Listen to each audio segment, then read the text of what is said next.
জয় কৃষ্ণ। যেতিয়াৰ সেই বজ্ৰৰ ধামৰ পৰা অকুৰে কৃষ্ণ বলোৰামক আনি মথুৰা ৰাজ্যত প্ৰৱেশ কৰে, সেই সময়তে কৃষ্ণ বলোৰামে অকুৰক কৈছিল, খুৰা তুমি এটা কাম কৰা, এইখিনিৰ পৰা তুমি গৈ থকা, আমি দাদা আৰু মই আমাৰ লগৰ বন্ধু গোপসকলৰ লগত অকণমান মথুৰা ৰাজ্যখন দৰ্শন কৰি আমি চাই গৈ আছোঁ। অকুৰ গুচি গ'ল। কৃষ্ণই বলোৰামে গোপৰ বালকসকলৰ লগত যেতিয়া মথুৰা নগৰ প্ৰদৰ্শন কৰে, ইতিমধ্যে ইয়াৰ আগত উল্লেখিত হৈ গৈছে, সেই ধুবিয়ে কংসৰ বস্ত্ৰবোৰ সাজ পোছাক ধুই কৰি সদায় কংসক নি দিয়ে, কংসই পিন্ধে। সেই ধুবিক লগ পাই ধুবিক বাট ভেটা দি ধুবিকো বধ কৰিলে, কংসৰ সাজ পোছাকো পিন্ধিলে, বলোৰামো পিন্ধিলে, গোপসকলকো পিন্ধালে। অৱশেষত গৈ তেওঁলোকে ইতিমধ্যে কলৈ আগবাঢ়িছে, যি সেই সুধৰ্মাৰ মালি গৃহলৈ। মালি মানে অৰ্থাৎ এই যে মালাৰ বৰণ কৰা এইসকলৰ মালি বুলি কয়, যেনেকৈ মানে ফুলৰ মালা আৰু সেই কথাটো কৈছে যে সেই মালি গৃহলৈকে ৰাওনা হৈছে। এই কথাখিনিকে গংগা তীৰত পৰীক্ষিত মহাৰাজক গুৰুদেৱে কৈছে, হে ৰাজন পৰীক্ষিত, যে ইয়াৰ পিছত সেই কৃষ্ণ আৰু বলোৰামে কি কৰিলে মই তোমাক কওঁ, এয়া হৈছে কৃষ্ণ চৰিত্ৰ কথা, তুমি সাৱধানে শুনা। অৰ্থাৎ আমাক সাৱধানে শুনিবলৈ আহ্বান জনাইছে। সেইজন পৰীক্ষিতেতো সাৱধানে শুনি আছে, সকলো বাদ দিলে। আমি যে সাৱধানে নুশুনো, সেইকাৰণে আমাক কৈ আছে, বাৰে বাৰে পদে পদে কয়, সাৱধানে শুনা, এক মনে এক চিত্তে, এই যে শব্দবোৰ কৈ থাকে, আমাক সকলক সাৱধান কৰি দিছে। কৈছে এনেভাৱে কংসৰ সেই কাপোৰবোৰ দুই ৰামকৃষ্ণই পিন্ধি লয় লাখে অনেক কংসৰ যিবোৰ ৰত্ন মুকুতাৰ হাৰ আছিল, সেই সমস্তবোৰ পিন্ধি লয় দুয়োজনক ইমান সুন্দৰ লাগিছে, আৰু দুয়োজনে কলৈ আগবাঢ়িছে, সেই মালি গৃহলৈ আগবাঢ়িছে। আৰু সেই সুদামাৰ মালিও সদায় সেই কৃষ্ণকে চিন্তা কৰি থাকে। যেতিয়া তেওঁ দূৰৰ পৰা দেখিছে ৰামকৃষ্ণই তেওঁৰ গৃহলৈ আগমন হৈছে, লগে লগে তেওঁ নিজে আগুৱাই আহি ৰামকৃষ্ণক সম্বৰ্ধনা জনাই গৃহলৈ আগুৱাই নিছে। আৰু নি তেওঁলোকৰ চৰণ ধুৱাই পাদ্য অৰ্ঘ্য দি অনেক ধূপ দীপ দি সেৱাৰ পূজা কৰিছে ৰামকৃষ্ণক সেইজন মালিয়ে। যে সেই মালিয়ে কৈছে যে আজি মোৰ জন্ম সাফল হ'ল, কাৰণ স্বয়ং জগতৰ ঈশ্বৰক আজি মই দৰ্শন পালোঁ, অৰ্থাৎ গৃহলৈ ভগৱন্তৰ আগমন হ'ল। তে এই কথাখিনি যদি চাওঁ, আমাৰো জন্ম সাফল হৈছে, কিন্তু আমি ইয়াক বুজিছোঁ নুবুজিছোঁ, বুজিব লাগিব যদি বুজা নাই। কাৰণ ইমান মানুহ আছে, তাৰ ভিতৰতো আপোনালোক আমি সমস্ত একত্ৰিত হয় সদায় ভগৱন্তৰ গুণনাম, সদায় সাধু সংগ কৰাৰ সুবিধা পাইছোঁ। তেতিয়াহ'লে আমাৰ জন্ম সাফল হোৱা নাই জানো? নিশ্চয় আমাৰ জন্ম সাফল হৈছে। সেইকাৰণে কৈছোঁ কুল আমাৰ পবিত্ৰ হ'ব। আমাৰ পিতৃ পিতামহসকলে কি কৰ্ম কৰিছিল ডাঙৰ কথা নহয়, ভকত হৈছে, ভক্তি কৰিছে, গুচি গৈছে। যদি যাব পৰা নাই, ক'ৰবাত যদি ৰৈ থাকিব লগা হৈছে, আপোনালোক আমাৰ সমস্ত দ্বাৰা পিতৃ পিতামহসকলে গতি সাধন কৰিব। আজি মালিয়ে কৈছে, অৱশেষত এটা কথাই কৈছে যে হে প্ৰভু, তোমাৰ আগমনৰ জগতৰ তুমি আধাৰ, কাৰণ তুমি যে আগমন কৰিছা, দেৱৰক্ষী পিতৃসকলে সকলোৱে কি হৈছে, সন্তুষ্টি হৈছে, আৰু সেই সমস্তই তোমাৰ চৰণ সেৱা কৰে। আৰু আজি সেই মোৰ গৃহখন তীৰ্থলৈ ৰূপান্তৰিত হ'ল। এই যে ঘোষা ভাগি গোৱা যায়, আমাৰে গৃহখন তীৰ্থটো অধিক পবিত্ৰ ভৈলা আশী, যিহেতু সাক্ষাতে জগত গুৰু আপুনি ভৈলা প্ৰৱেশ। এই ঘোষা ভাগি কোনে গাইছিল জানে? এই মালাকাই গাইছিল। আমি মনত ৰাখিব লাগিব। ঘোষাটো লিখিছে মাধৱ পুৰুষে, এই ঘোষা ভাগি আছিল মালাকাৰ। ইয়াত উল্লেখিত কৈছে, জগত গুৰু পায়া চৰণ ধূলিক, আজি গৃহে ভৈল মূৰ তীৰ্থটো অধিক। তে আমাৰো সেইকাৰণে ভকত আগমনত গৃহখন পবিত্ৰ হয়, তীৰ্থলৈ ৰূপান্তৰ হয়। সেইকাৰণে ভকতক আমি কি কৰিব লাগিব, সি যেনেবা দূৰৰে হওক সেইজনা সদায় লগ পোৱাই হওক। ভকত গ'লে গৃহলৈ আমি চৰণ ধোৱাৰ ব্যৱস্থা কৰিবই লাগিব। চৰণ ধোৱাই সেই ভকতৰ চৰণৰ সেই জল যদি আমি ক্ষীৰত ল'ব পাৰোঁ, তেনেহ'লে ভগৱন্তৰ চৰণ আমি ক্ষীৰত ল'ব পাৰিছোঁ, কাৰণ পদত আমাৰ বিষ্ণু আছে। গতিকে আমি সেইকাৰণে পদৰ সেৱন কৰিব লাগে, ভকতৰ পদৰ সেৱন। কাৰণ কলিযুগত আমি ভগৱন্তক চতুৰ্ভুজ ৰূপে কোনো নাপাওঁ, আমি ভকত ৰূপে দ্বিভুজ ৰূপে পাম। গতিকে ভকতক সেৱা কৰিলে ভগৱানক সেৱা কৰা হয়, আৰু ভকতক যদি আমি সন্তুষ্ট কৰাব পাৰোঁ, ভগৱান সন্তুষ্ট। সেই কথাখিনিকে সুন্দৰভাৱে বুজাইছে। আহক, এই যে মালি কৃষ্ণৰ বলুৰামক সেৱাৰ কৰিছে, আজি কৈছে নিজৰ গৃহখন তীৰ্থলৈ ৰূপান্তৰ হৈছে। আৰু এটা তত্ত্ব আছে যে এইখন মালি গৃহৰ কথা কৈছে, বাহ্যিক গৃহৰ কথা। এতিয়া আমি শুদ্ধ গৃহখনৰ কথা ভাবিব লাগিব। যদি আমাৰ শুদ্ধ গৃহখন আমি পবিত্ৰ কৰিব লগা হয় কেৱল ভগৱন্তৰ দ্বাৰা, ভগৱন্তই যদি আমি নাম গুণ, অৰ্থাৎ আমাৰ প্ৰভু ভগৱন্তই কৈছে অজপাই 24 ঘণ্টাত 21,600 নাম জপি আছে। অজপা অৰ্থাৎ শ্বাস প্ৰশ্বাসত আমাৰ উশাহ নিশাহ ৰামকৃষ্ণ চলি আছে। ভগৱন্ত যে আমাৰ ভিতৰলৈ আত্মাৰূপে যে আছে, স্থিতি হয়, কেনেকৈ আছে জানে? শ্বাস প্ৰশ্বাসৰ দ্বাৰা ভগৱন্ত আমাৰ আত্মাৰ ওপৰত আছে। শ্বাস প্ৰশ্বাস বনোৱা মানে কি?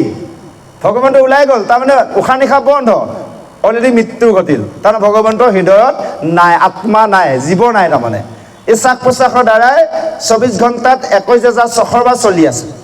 তাৰ পৰা যদি আমি কমাব পাৰোঁ, আয়ুটো বৃদ্ধি হ'ব। সেইকাৰণে আমি প্ৰাণায়াম যে কৰা যায়, প্ৰাণায়াম কৰিলে, ওমকাৰ কৰিলে কিমান সময় আমি আয়ুটো কি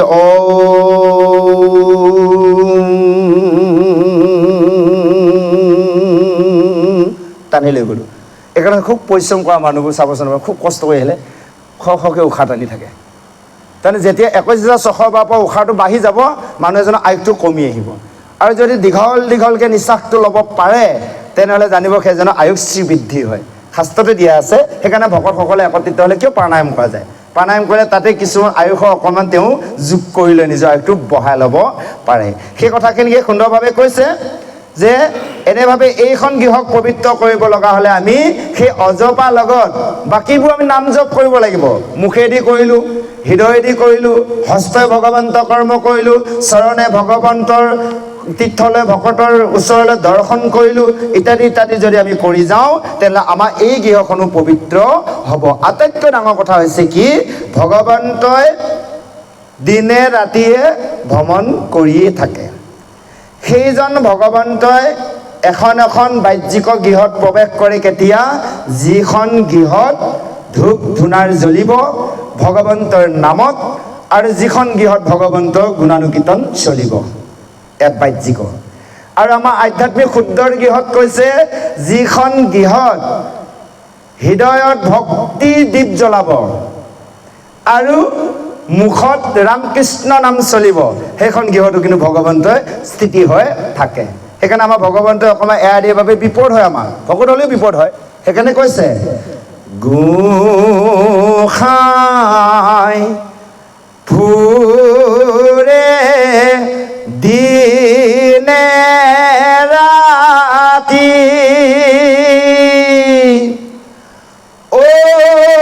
কাৰ ঘৰে জ্বলে বন্তি, কাৰ ঘৰে লৈ হৰি নাম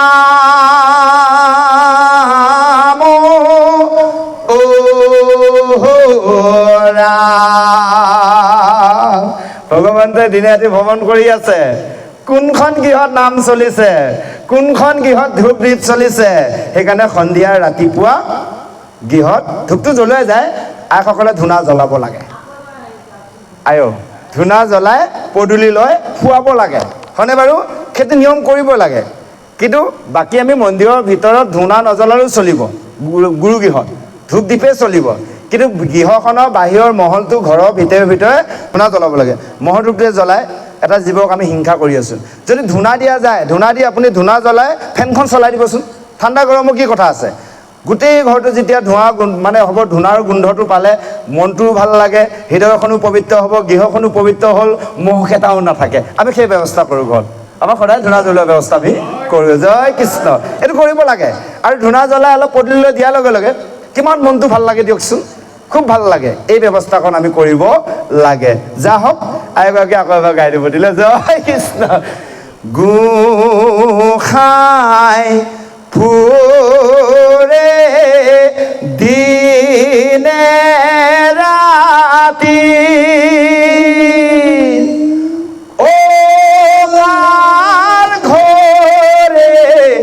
জলে বন্দি কাৰ ঘৰে লৈ হৰি নাম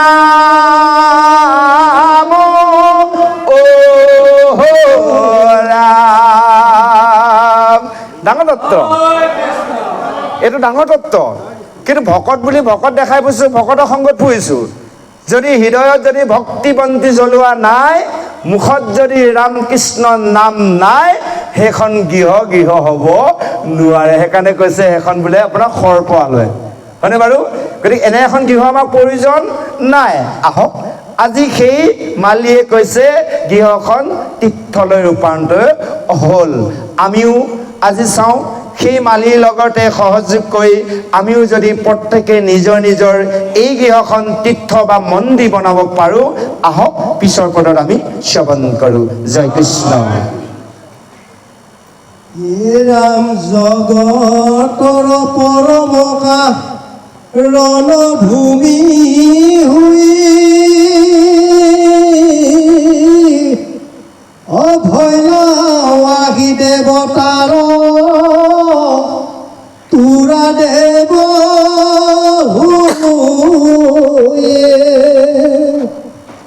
দুষ্টক দণ্ডিবা ভকতক ৰক্ষা কৰি অহি সেইকাৰণে নাথ জয় কৃষ্ণ আশা হ'ব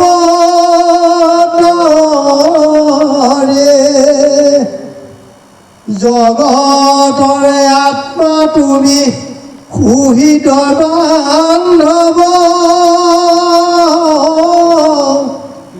অনাহি শত্ৰু মিত্ৰ আৰু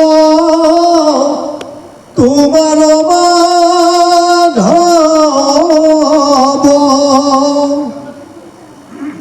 জগতকে সমভাৱে আশা হাবি আবি ও ভজন জনক মাত ভজা হাত থাপে কৰিয়োক আজ্ঞাবে মোহিত জুভিত্ৰ তোমাৰ দুই হানো কিবা কৰি বহু কৃত্ৰ যাক পাঞ্চা প্ৰভু কাৰ্য সাধি বাক লাগি পাইলে প্ৰসাদ সিটো ভিত্ত মহাভাগী এহি বুলি আছৈ মালি পৰিয়া ভূমিত বুজিলে ক পাছে সিটো কৃষ্ণৰ ইংগিত বিবিধ সুগন্ধ পুষ্প আনি ততকাল পিন্ধাইলা দুই ভাকুৰংগে অংগ মুঞ্জমাল জয় কৃষ্ণ এতিয়াৰ মালিয়ে কৈছে হে প্ৰভু তুমি জগতক পৰম কৃপাৰ কৰি তুমি এনেভাৱে দুইজন ৰাম আৰু কৃষ্ণই অৱতাৰ ধাৰণ কৰিছা আৰু তুমি দুষ্টক দমন কৰি শান্তক পালন কৰি পৃথিৱী ভাৰ সংহাৰ কৰাৰ ব্যৱস্থা কৰিছা সেইকাৰণে তুমি হে নাথ তুমি অৱতাৰ ধাৰণ কৰিছা আৰু জগততে তুমি আত্মা ৰূপে সকলোৰে হৃদয়তে তুমি হৃদয়স্থিতি হৈ আছা আৰু এই জগতত তুমি সকলোতে বিয়পি আছা এতিয়া এইখিনিৰ পৰা আমি বুজিব লাগিব আমি ভগৱন্তক ভাল পাওঁ ভকতকো ভাল পাওঁ কিন্তু ভগৱন্তৰ সৃষ্টি চাৰিমুঠি জীৱক আমি বেয়া পাওঁ, তেতিয়াও আমি ভকত হ'ব পৰা নাই। কাৰণ ভগৱন্তৰ সকলোতে যদি আত্মাৰ ৰূপে হৃদয়স্থিতি হৈ আছে, তে আমি সকলোতে আমি ঈশ্বৰময় দেখিব লাগিব। সেইকাৰণে কৈছে সমস্ত আত্মাতে আছো মই হৰি, সবাকো জানিবা বিষ্ণু বুদ্ধি কৰি। এই যেতিয়ালৈ আমি সমস্ততে বিষ্ণু বুদ্ধি বা ভগৱন্তৰ জ্ঞান কৰিব নোৱাৰিম, তেতিয়ালৈ আমি জীৱাত্মা আৰু পৰমাত্মাক এক কৰিব নোৱাৰিম। গতিকে আমি এতিয়াৰ পৰা যিমান পাৰোঁ আমি চেষ্টা কৰিব লাগিব। সেয়ে কৈছে কৰিয়োক আজ্ঞা আবে মই তজু ভিত্ৰ, যে হে প্ৰভু তুমি মোক কি কৰা, আজ্ঞা কৰা, মই তোমাৰ ভিত্ৰ। যে তুমি যে আমাৰ গৃহলৈ আহিলা প্ৰভু, মই বাৰু কি কৰিব লাগে, তুমি কি আজ্ঞা দিয়াৰ তোমাৰ মতে মই কৰ্ম কৰিম। কাৰণ তোমাৰ আজ্ঞা পালন কৰি সমস্তজনে কৰ্ম কৈছে, অৰ্থাৎ ব্ৰহ্মা হৰকে আদি কৰি ইন্দ্ৰ বায়ু বৰুণ সূৰ্যকে সমস্তজনে আজি তোমাৰ আজ্ঞা পালন কৰিছে। হে প্ৰভু তুমি মোক তোমাৰ ভিত্ৰ বুলি আজ্ঞা কৰা, যে তোমালোক দুয়োজনক মই কি উপকাৰ সাধন কৰিব পাৰোঁ, হে প্ৰভু তুমি মোক এইকণ আজ্ঞা কৰা। তুমি যি কৰিবলৈ দিয়া প্ৰভু মই তাকে কৰিবলৈ সাজু আছোঁ। যে আজি মালিয়ে কৈছে, অৰ্থাৎ আমাক প্ৰভু ভগৱন্তই কিবা এটা কৰিবলৈ পঠিয়াইছে, কাৰণ আমি তাৰ ওলোটাটো কৰি আছোঁ। যেনেকৈ ল'ৰা ছোৱালীক পিতৃ মাতৃয়ে ভাল এটা উপদেশ দিয়ে যে এইখিনি কৰিবা, পঢ়া শুনাৰ পৰা ধৰি পিছৰ ভৱিষ্যতৰ জীৱনৰ কাৰণে কিবা কৰ্ম কৰিব দিয়ে। ল'ৰা ছোৱালী ওলোটাটো কৰি থাকে। আজিকালিতো সমস্যাই হয়নে বাৰু? কলেজলৈ ক্লাছ কৰিব যাওঁ বুলি ল'ৰা ছোৱালীবোৰ য'ত বহি থাকে, আৰু বাটতো আমাৰ সেইফালে মাথাউৰিটোত আপোনাৰ বহুত বেয়া লাগে, ইমান ল'ৰা ছোৱালীবোৰ ইউনিফৰ্মত থাকে, ক'বও ভয় লাগে বুজিছে, নকওঁ একো, চাই যাওঁ। আৰু আমাৰ ল'ৰা ছোৱালীকেইটা অনা নিয়া কৰিলে মই কওঁ, দেখিছা এনেকুৱা নহ'বা তোমালোক কিন্তু, আৰু আমাৰ মান সন্মানৰ কথা জানা। আৰু সেইকাৰণে ল'ৰা ছোৱালীক সদায় অনা নিয়া কৰিব লগা হয়। মই চাইকেল থাকিলেও চাইকেলে নাই, তাই ভয় খায়। ইমানবোৰ ল'ৰা মানে ৰৈ থাকে যে, ল'ৰা কিছু থাকে তেনেকৈ, ছোৱালী ল'ৰাই থাকে, তাই ভয় খায় মানে আহিবলৈ। আমাৰ বহুত ল'ৰা ছোৱালী আহে চাইকেল লৈ, মই কিন্তু ছোৱালীজনীক অনা নিয়া কৰোঁ, কেতিয়াবা নহ'লে তুমতে অহা যোৱা কৰিব দিওঁ, তাই ভয় খায়। যা হওক, এতিয়া কথালি এইটো ব্যৱস্থা হৈছে।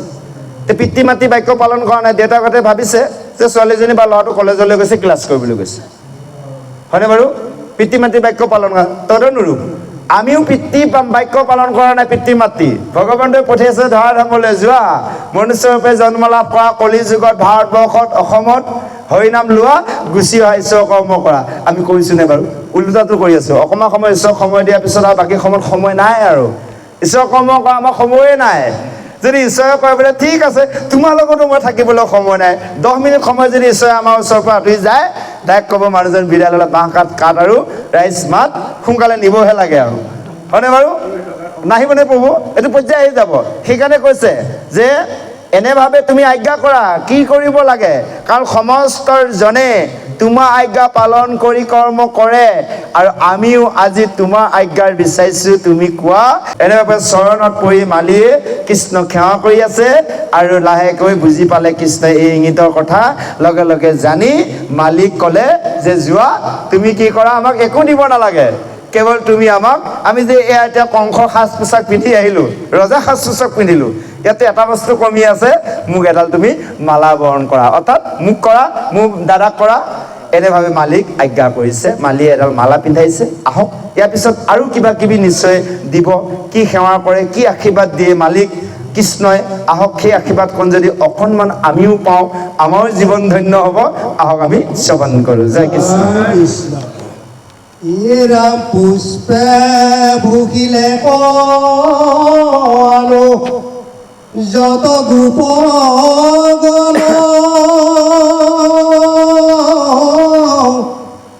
আনন্দে আকুল ভৈল, সুদামাৰ মন কৰিলা প্ৰণাম পুনঃ কীৰ্তঞ্জলি হুই, অপুলৈ পাছে কৃষ্ণৰ ৰণশিৰে চৈ, তৰিলো ইটো দুৰ্ঘোৰ সংসাৰ,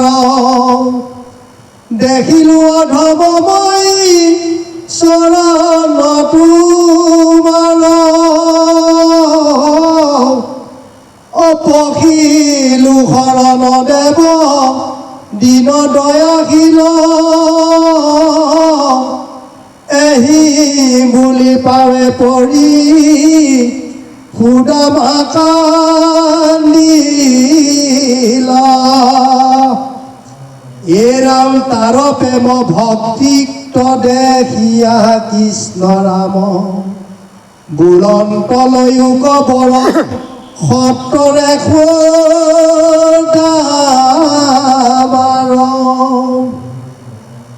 এৰাম হাতে শিৰে পৰশি বুলন্ত উঠ উঠ দেখিয়া ভকতি তোৰ ভৈলো মহাত্ৰস্ত শুনি উঠি সুদামা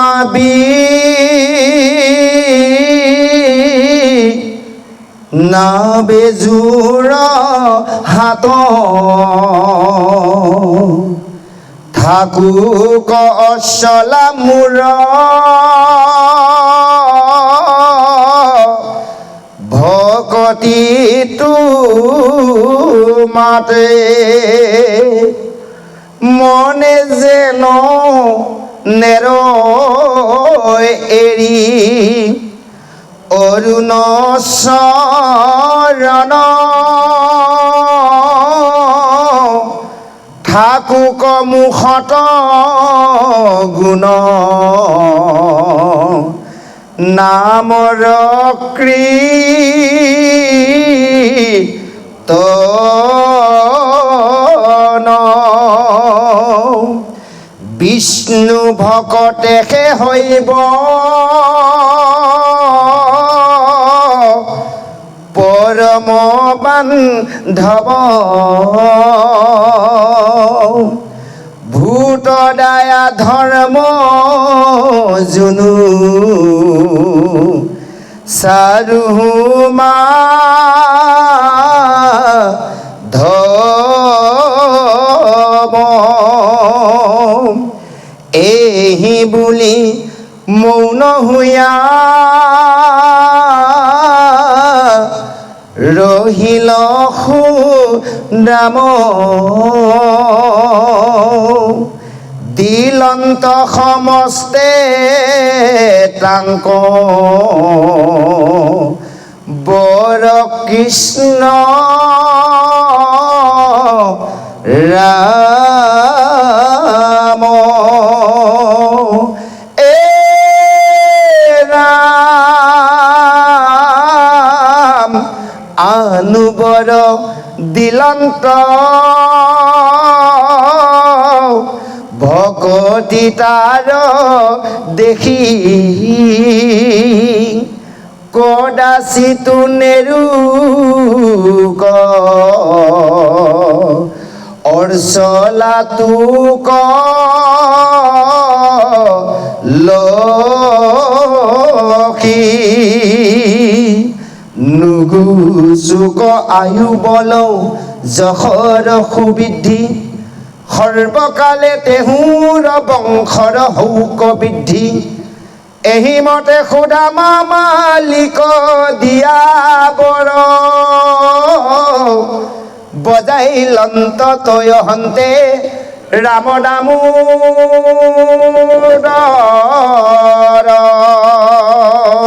জয় কৃষ্ণ এনে ভাবে সেই মালিয়ে কৃষ্ণৰ বলোৱামৰ লগতে তেওঁলোকৰ লগত যোৱা গোপসকলকো এডাল এডাল ফুলৰ মালা পিন্ধালে ধৰি ল'লোঁ এজন যেতিয়া গুৰু আহিল গুৰুজনক গামোচাখন বা চেলেং এখন বস্ত্ৰ পিন্ধোৱা হ'ল এই লগত অহা কেইজনকতো গামোচা এখন হ'লেও পিন্ধাব লাগিব নিয়ম আছেনে নাই বাৰু এজনক আমি নিমন্ত্ৰণ কৰিলোঁ জ্যেষ্ঠ গুৰু এজনক তেওঁৰ লগত দুজন আহিল লগত ধৰি লওক ড্ৰাইভাৰ এজনো আহিলে তেওঁকো আমি গামোচাখন পিন্ধাব লাগিব সেইটো আমাৰ মানৱীয়তা খাতি সন্মানৰ খাতি এতিয়া কি কৰিলে কৃষ্ণৰ লগত যোৱা গোপসকলকো একো একোডাল মালা পিন্ধাইছে মালিয়ে আৰু মালাৰ পিন্ধাই কৈছে হে প্ৰভু যে মই এই দুঘু সংসাৰ তৰিলোঁ কাৰণ তোমাৰ চৰণ আজি মই দৰ্শন বা তোমাৰ চৰণ সেৱা কৰা আজি সুবিধাকণ পালোঁ। মই দূৰৰ পৰাহে কৈ আছিলোঁ প্ৰভু তোমাৰ চৰণ সেৱা, আজি সাক্ষাৎ তোমাৰ চৰণ স্পৰ্শ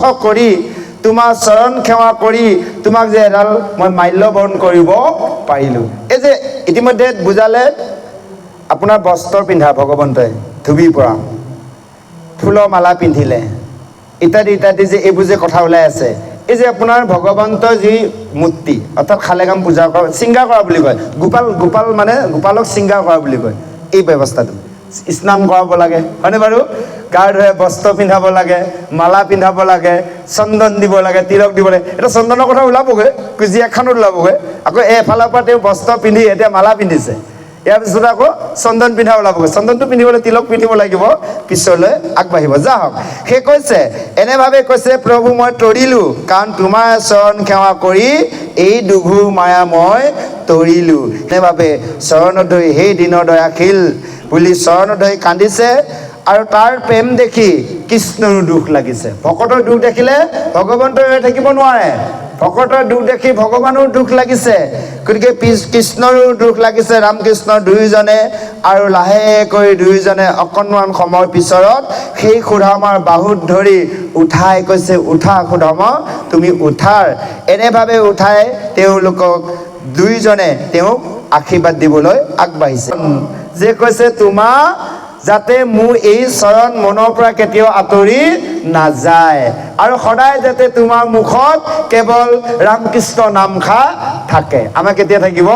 যদি আমি এই সুদামাৰ দৰে যদি ভগৱন্তক আমি কায় বাক মন এক কৰি একচিত্তভাৱে একমনৰ ভাৱে নিৰন্তৰে যদি আমি চৰণ সেৱা কৰিব পাৰোঁ, তেনেহ'লে সেই চৰণ আমাৰ হৃদয়ৰ পৰা কেতিয়াও আঁতৰি নাযায়, আৰু মুখৰ পৰা আৰু নাম হেৰাই নাযায়। আৰু যি সুদামাক আশীৰ্বাদ দি দিলে, আমাক যদি ভগৱন্তই কয় বোলে তথাস্তু এনেকৈ হওক, সেইজন ভকতৰ পৰা নাযায়, কিন্তু সেইজন ভকতৰ পৰা কেতিয়াও নাযায়। আমাক আচলতে ভগৱন্তে সেই কৃপাকৰণ কৰা নাই বাবে মাজে মাজে বিষয়ত পৰি থকা যায় ন প্ৰভু, গতিকে নামটো অকণমান হেৰাই যায়। গতিকে সেই সুদামাৰ দৰে আমিও কৃপা পাবৰ কাৰণে সুদামাৰ দৰে আমি সেৱা কৰিব লাগিব। সেই শেষত কৈছে আৰু তোমাক এটা আশীৰ্বাদ দিওঁ শুনা, যে তুমি যিহেতু বিষ্ণুহে ভকত হবা পৰম বান্ধৱ, তুমি কেৱল বিষ্ণু ভকত হবা, পৰম বান্ধৱ হবা, আৰু সমস্ত ভূততে তুমি কি কৰিবা? মোকেই দেখা পাবা, মোৰ দৰে দেখিবা। এই জীৱসমূহৰ কথা কৈছে, যিখিনি কথা অলপ আগত পাতিলোঁ পিছত ওলাই আছে। সমস্ত ভূতত তুমি মাধৱ বুলিয়ে জানি ল'বা, তোমাৰ পৰম বান্ধৱ হ'ব বিষ্ণু ভকত। অভকতবিলাক তোমাৰ বান্ধৱ বন্ধু কেতিয়াও নহয়। ভূতৰ দ্বাৰা ধৰ্ম জুনু নচাৰো মাধৱ, তুমি ভূতত চাৰিমুঠি জীৱসকলক সদায় তুমি দয়া কৰাৰ ব্যৱস্থা তোমাৰ থাকিব, হিংসা তুমি কেতিয়াও নকৰা। আমাৰ আকৌ জীৱ হিংসা কৰাৰ অভ্যাস আছে, কিন্তু সেইজনাই নকৰে, কাৰণ ভগৱন্তে এইখন আশীৰ্বাদ দিছে। সুদামা এনেভাৱে মনে মনে থকাত দিলন্ত সমস্ত তাক বৰ কৃষ্ণ ৰাম। আকৌ ৰামকৃষ্ণই বৰ দিছে, কি বুলি বৰ দিছে? যোৱা তোমাক আৰু এটা বৰ দিলোঁ, যে মোৰ অচলাৰ লক্ষীয়ে তোমাৰ গৃহ কেতিয়াও নেৰে, সদায় তোমাৰ ঐশ্বৰ্য বিভূতি নদন বদন হৈ থাকিব। লক্ষ্মীপতি ভগৱন্তৰ প্ৰসন্ন কৰিলে দুৰ্লভ কিছু নাই। যদি আমি কৃষ্ণক এৰি ভগৱানক এৰি অন্যক যদি পূজা কৰোঁ, লক্ষীকো পূজা কৰোঁ, কৃষ্ণক যদি পূজা নকৰোঁ, লক্ষী কেতিয়াও নাথাকে। কাৰণ চাব, এতিয়া প্ৰভুজনে যদি কাৰোবাক বেয়া পায়, আইগৰাকীক কয় এই তুমি অমুকৰ তালৈ যাব নোৱাৰিবা, আইগৰাকীক সঁচাকৈ খুব ভাল পায়, কিন্তু এতিয়া প্ৰভুজনৰ কথা নুশুনিলেও নহ'ব, যাব নোৱাৰে এতিয়া, হয়নে বাৰু? এতিয়া আইগৰাকীয়ে কাৰোবাক খুব বেয়া পায়, প্ৰভুজনে ক'লে এই মোৰ ভাল বন্ধু, নগ'লে নহ'ব, যোৱা তুমি যাবই লাগিব, ধুনীয়াকৈ আস্থা ল'ব লাগিব। তদনো ভগৱন্তই যদি যাক ভাল পায়, ভগৱন্তক যোনে ভাল পায়, ভগৱন্তই লক্ষীক ক'ব যোৱা যোৱা যোৱা। এতিয়া কি কৰি দিলে? লক্ষীটো ইয়াত নাছিল, তেওঁতো লক্ষীক পূজা কৰা নাছিল। এতিয়া কৈছে কি, আনুবৰৰ দিলোঁ ভকতি তাৰ দেখি, কদাচিতো নেৰুক অচলা তোক লক্ষ্মী। লক্ষীয়ে কেতিয়াও অচলা লক্ষ্মীয়ে তোমাক কেতিয়াও এৰি নিদিয়ে। জয় কৃষ্ণ। সেইকাৰণে আমি কৃষ্ণক সেৱা কৰিলে, ভগৱন্তক সেৱা কৰিলে সমস্ত পাম। সেইকাৰণে কৈছে কৃষ্ণক পুজিলে পূজা সমস্ত হয়, পৃথকে পুজিলে পূজা কেহুৱে নলয়। কৃষ্ণক পূজা কৰিলে সমস্ত তুষ্ট হয়। জগতৰ ঈশ্বৰে যদি সন্তুষ্ট, সকলো সন্তুষ্ট। গৃহস্থখনৰ মূলজনক যদি সন্তুষ্ট কৰা যায়, বাকীবোৰ ইনে সন্তুষ্ট নহ'বনে বাৰু?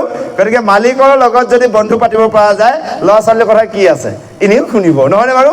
সেই কথাখিনিকে সুন্দৰভাৱে কৈ শেষত কৈছে তোমাৰ আয়ুস আৰু বল যশ এই বৃদ্ধি সদায় হ'ব আৰু সকলো সময়তে তোমাৰ বংশৰ শ্ৰীবৃদ্ধি হ'ব আৰু বজাই লান্ত তয় হন্তে ৰাম দামোদৰ এনেভাৱে বৰ দি কৃষ্ণ আৰু বলোৰামে লগত গোপসকলক লৈ তাৰ পৰা বিদায় মাগিলে।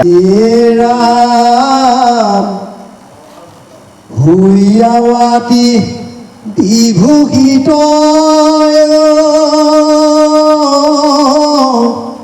বহনে বহনে চতুৰ্ভীতি যায় বেৰি ৰংগে গোপ গনে পৰমৱা নন্দে ৰাজয় পথে চলি যান্ত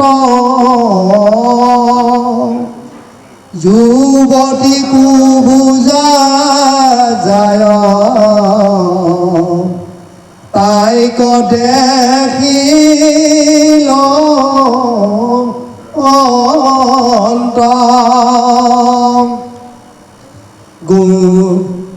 গুগ সুগন্ধ চন্দন পাত্ৰ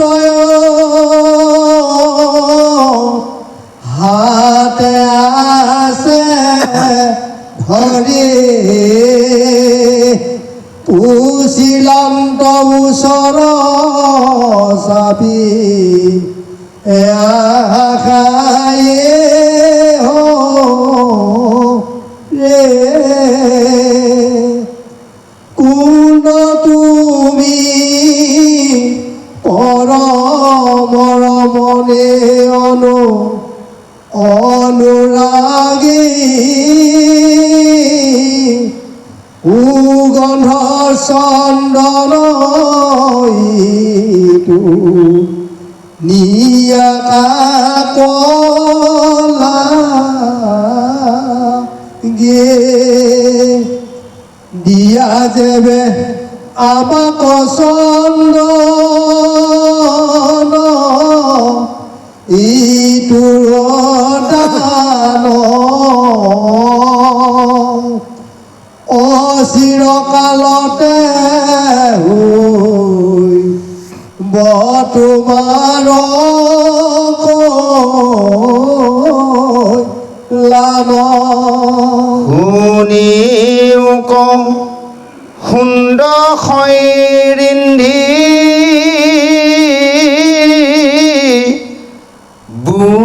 বুলয় হাসি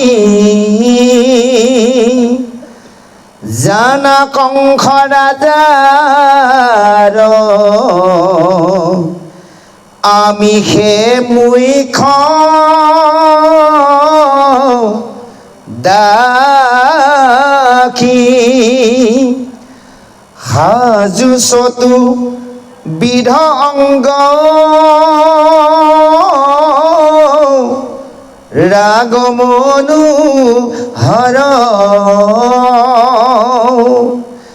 মুহুৰ চন্দনে নিপ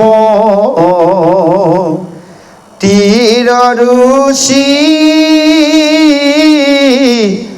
কৰ ৰাজযোগ্য চন্দনকো সাজু মই মাত্ৰ তুমি সব বিনা আৰু আছয় কোন পাত্ৰ তোমাক দিবুহু কত জনমৰ ভাগে দিলে ক চন্দন দুইকো আতি অনুৰাগে সুকুমাৰ সুন্দৰ মধুৰ সম্ভাষণ দেখি হাস্য কটাইক্ষ কৃষ্ণৰ নিৰীক্ষণ উপজিল কাম ভাব ভুল ভৈল মনে স্বহস্তে ৰঞ্জিল দুয়ো শৰীৰ চন্দনে। জয় কৃষ্ণ। এতিয়া এনেভাৱে সেই মালি গৃহৰ পৰা বিদায় লৈ ৰামকৃষ্ণই গোপসকলক লগত লৈ যেতিয়াৰ মথুৰাৰ আৰু ৰাজপথে আগমন ঘটে সেই সময়তে এগৰাকী কুৎসিত যুৱতীক লগ পাইছিল আৰু সেই কুৎসিত যুৱতীগৰাকীৰ নাম হৈছে কুজি আৰু দেখিছিলে সেইগৰাকী কুজিৰে সেই যুৱতীগৰাকীয়ে হাতত এটি চন্দন পাত্ৰ লৈ এডাল লাখুটি লৈ খুটুক খুটুকে আগবাঢ়ি গৈ আছে আৰু সেনে সময়তে ৰামকৃষ্ণই সেইগৰাকী কুজিক বাট ভেটা দিছিল বাট ভেটা দি তেতিয়াৰ কৃষ্ণই সুধিছিল হেৰা তুমি কোন আৰু তুমি যে হাতত এই চন্দন ভাণ্ডা লৈ কলৈ যোৱা তেতিয়া কুজিয়ে কৈছিল যে মই এগৰাকী সেই কংস ৰজাৰ মুখ্যৰ দাসী আৰু মই এগৰাকী এটা শব্দ কৈছে আপোনাৰ হৰিন্ধি মানে হৈছে কাৰোবাৰ ওচৰত দাসী হয় অৰ্থাৎ কাৰোবাৰ গৃহত কৰ্ম কৰি দুপইচা লয় ৰেগুলাৰ কৰ্ম কৰা চাকৰানী আৰু জীৱনটো মানে নিজৰ ঘৰ সংসাৰখন চলোৱা এগৰাকী কুজি সেই হৰিন্ধি শব্দটো সেইটো অৰ্থ দিছে যাওক এনেভাৱে কৈছে মই সেই কংসৰক এনেভাৱে কি কৰোঁ এই সুগন্ধি চন্দন দিওঁ আৰু সেই চন্দনক মই তেওঁ শৰীৰত চন্দন ঘঁহোঁ সদায় আৰু মোৰ হাতেহে তেওঁ চন্দন সদায় লয় তেতিয়া ৰামকৃষ্ণই কৈছিল বোলে হেৰা সুন্দৰী তোমাৰ সেই চন্দনৰ পাত্ৰটো এবাৰ আমাকো দিয়াচোন চন্দন এই যে সুন্দৰী বুলি এটা শব্দৰ উচ্চাৰণ কৰিল কৃষ্ণই তেতিয়াৰ সেই কুজিয়ে কৈছিল হেৰা তুমি মোক সুন্দৰী বুলি কিয় লাজ দিছা তেতিয়াৰ কৃষ্ণই কৈছে নহয় তুমি সঁচাকৈ সুন্দৰী বোলে তুমি মোক সুন্দৰী বুলি লাজ নিদিবা এই মথুৰাৰ নগৰখনৰ ভিতৰত মোৰ দৰে কুবুজা নাৰী কোনোৱে নাই অৰ্থাৎ দেখাত কুৎসিত ধৰি ললো আমাৰ মৰিগাঁও ডিষ্ট্ৰিক্টৰ ভিতৰত একেবাৰে দেখাত বেয়া আৰু সেইগৰাকী হ'লে কুজি তেতিয়া কৃষ্ণই এটা শব্দ কৈছিল বোলে হেৰা সুন্দৰী তোমাৰ এই শৰীৰটোহে কিন্তু কুৎসিত তোমাৰ ভিতৰত থকা যিটো আত্মা আটাইতকৈ সুন্দৰ এই তত্ত্বটো আমি জানি ল'ব লাগিব এতিয়া আমি কি কৰোঁ জানে পহুজন বগা হয়নে বাৰু আৰু এজন পহু বোলে কোলাজনৰ ওচৰত নবহোঁ বগাজনৰ ওচৰত বহোঁ সেইটো নহয় আমি চাব লাগিব কাৰ আত্মা কিমান পবিত্ৰ কাৰ স্বভাৱ চৰিত্ৰ কিমান ভাল সেইজনৰ ওচৰতহে আমি চাপিব লাগিব আৰু সেইজনৰ ওচৰত চাপিব যোৱাৰ আগত আমি অকল নিজৰ আত্মাটো পবিত্ৰ কৰি ল'ব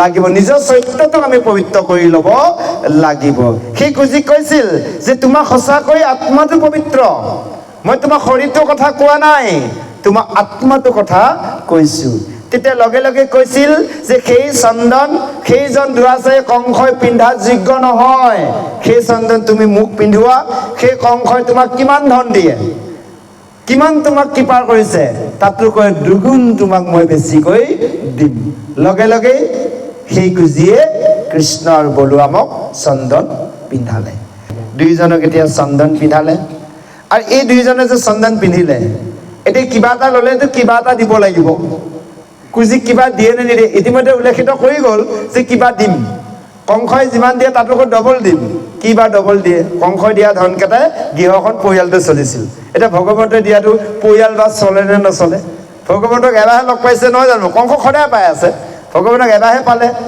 এতিয়া কিবা দিয়ে আহক আমি প্ৰভুজনৰ কণ্ঠে বিচাৰি চাওঁ কি দিয়ে জয় কৃষ্ণ ৰাম অনুৰূপে অংগ ৰাখে ৰঞ্জিত কলে বৰ অনন্ত প্ৰকাশ আতি ৰাম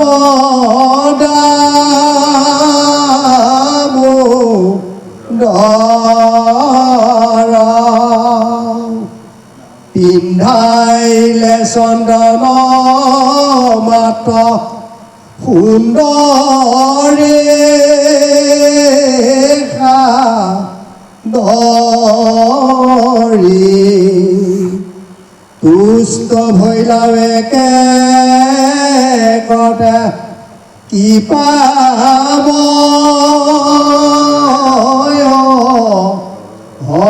হৰে এই নাম তেখনে দেখাইলা ফল অকত গতি ভৈলকো বুজি ৰাজু কৰিবা কমতি ইৰাম ভকতৰ পদে কৃষ্ণ কৰিয়া ক্ৰান্তি তাইৰ দুই ভৰি ঈশ্বৰ নৰ গেজান্তি এৰাম ওপৰত লাগি ডুংগা দিলা জগন্নাথে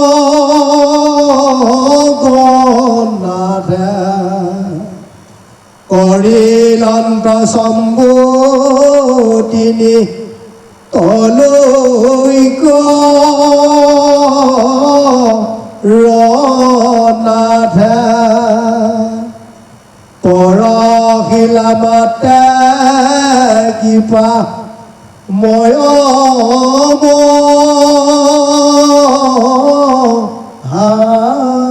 হৰি ভৈলাবেকে টকে তাই পৰম সুন্দৰী ৰূপে গুণে সম্পন্না পৰম বিতুপনী কৃষ্ণৰ নিমিত্তে মদে মদন অগণী কৃষ্ণৰ বস্ত্ৰত ধৰি বুলন্ত বচন ৰাম ৰাম মুক্ত আবে হৈও মহা পুৰুষ প্ৰসন্ন জয় কৃষ্ণ এনেভাৱে তেওঁ সমস্ত শৰীৰত অংগবোৰত চন্দন ঘঁহি দিছে আৰু সেই চন্দন পিন্ধাই সেইজনী সুন্দৰীয়ে আদৰ সাদৰে চন্দন পিন্ধাই সেইজন কৃপাময় হৰিক সেৱাৰ কৰিছে আৰু সেই যেতিয়াৰ ভকতৰ ভক্তি এতিয়াৰ ভগৱন্তই কৃপা কৰিবলৈ আগবাঢ়িছে দিলে যেতিয়া কিবা এটা দিবই লাগিব ন প্ৰভু এতিয়া যে এই তুলনাত চাবলৈ গ'লে আমিওতো দিব লাগে কিবা এটা নালাগে বাৰু ভকতক যে চৰণ ধুৱাই আমিওতো দিব লাগে কি দিয়া যায় জানে হৰি ৰাম বুজিবলৈনে এটা বিনিময় দিয়া যায় এটা আশীৰ্বাদ দিয়া যায় ধন টকাৰ পিছত আমি দিব নোৱাৰোঁ ভকতে কি দিব ধন লৈ পেলাই ঘূৰি নোপোৱে মহাধন লৈ ফুৰে মহাধন হৈছে নাম ধন এইটো আমাৰ বিষয়ৰ ধনটোৰ কথা কৈছে সেয়া ধন ভকতে লৈ নুফুৱে ভকতৰ লগত থাকে মহাধন ভকতে কি ক'ব হৰি ৰাম এতিয়া কৃষ্ণই ভাবিলে যে এওঁক মই কিবা এটা ফল দিয়া যাম লগে লগে সেই সুন্দৰী গৰাকীক চৰণত ভগৱন্তৰ দুভাগী চৰণে গচকি ধৰিছে গচকি ধৰি এই দুখন হাতেৰে তেওঁ লাহেকৈ বাহুত ধৰি টানি দিছে চিধা হৈ গ'ল কোচ ভাঙি দিলে আৰু মুখ এনেকৈ আছিল নহয় এই মুখত যেতিয়া ভগৱন্তই লাৰি স্পৰ্শ কৰি চুম্বন কৰা বুলি কৈছে তেতিয়া লগে লগে তেওঁ আটাইতকৈ সুন্দৰী হৈ গ'ল এতিয়া চাওক এই ভগৱন্তৰ যিটো স্পৰ্শধাৰে কি হ'লে পবিত্ৰ হৈ গ'ল মথুৰা নগৰখনৰ ভিতৰত আটাইতকৈ সুন্দৰী তেওঁ আত্মাটো সুন্দৰ কথাহে কৈছিল ভগৱানে এতিয়া গোটেই শৰীৰটো সুন্দৰ হৈ গ'ল এতিয়া আপোনালোক আমি সমস্ত সুন্দৰ কেতিয়া হ'ম ভগৱানৰ সেইকণ কৃপা স্পৰ্শ কৃপা অকণ লাগিব হয়নে বাৰু বোলে মানুহজন আগতে একদম দৈত্য আছিলে বা আজিকালি ভাল হ'ল দেই জয় কৃষ্ণ ভকত হ'ল তাৰমানে ভগৱন্তৰ স্পৰ্শ পালে ভকতৰ স্পৰ্শ কেতিয়া ভগৱন্তৰ নাম যাৰ লগত অহনিক থাকিব ভগৱন্তৰ স্পৰ্শ হৈ আছে ভকতৰ সংগত যেতিয়া সঘনাই হ'ব ভগৱন্তৰ স্পৰ্শ হৈ আছে তেওঁতো সুন্দৰ হ'বই ভকতৰ সংগত থাকিলে ভকত হৈ থাকিলে কোনোবাই বেয়া খাদ্য খাব পাৰিব বেয়া কথা ক'ব পাৰিব বেয়া কাম কৰিব পাৰিব কেতিয়াও নোৱাৰে তেওঁ পবিত্ৰ হয়নে নহয় তেওঁ হয়নে বা সুন্দৰ হয়নে নহয় যিমান দেখা শুনা ভাল নহওক স্বভাৱ চৰিত্ৰ যদি বেয়া মানুহে ডাইৰেক্ট নকলেও আৰু ক'ব ই হৈছে আৰু তেওঁৰ কথা কৈ লাভ নাই আৰু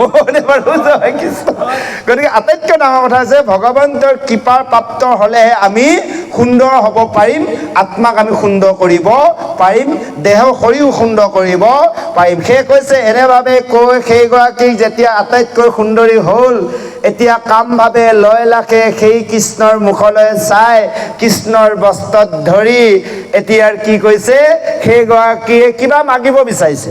কিবা মাগে, কৃপা কৰে নে নকৰে, কৃষ্ণই দিয়ে নে নিদিয়ে, কিবা এটা দিম বুলি ক'লে এটা দিয়ে দিলে। কাৰণ জীৱনৰ আটাইতকৈ এগৰাকী জীৱনটো ৰোগত ভুগি আছে, হয়নে বাৰু? উঠিব নোৱাৰে, বহিব নোৱাৰে, খাব নোৱাৰে, সেই এজন ৰোগীয়ে যেতিয়া সুস্থ হৈ উঠি ফুৰিব পৰা হ'ল, তাতকৈ ডাঙৰ কৃপা লাগে জানো? এতিয়া আকৌ সেইখন পোৱাৰ পিছতো খুজি আৰু কিবা বিচাৰিব বিচাৰিছে, বস্ত্ৰত ধৰি টানি আছে। আহকচোন বাৰু প্ৰভুজনে কিবা উলিয়াই আমি চাওঁ বস্ত্ৰত ধৰাটো। জয় কৃষ্ণ। এ ৰাম তোমাকে দিবে আৰু নপাৰো আমি গৃহ কিয় জগতৰ স্বামী ৰামৰ আগতে ধৰি আজুলৈ সুন্দৰী সমস্তে গোপৰ মুখ চাই হাকে হৰি এ নাম কৰি পৰি সাহ তাই ক মধুৰ বচনে দিলন্ত প্ৰবোধ মাতি কমল নয়নে আমি হেন পথু কৰ তুমি হে আশ্ৰয় তোমাৰ গৃহত আমি হাঁহিব নিশ্চয়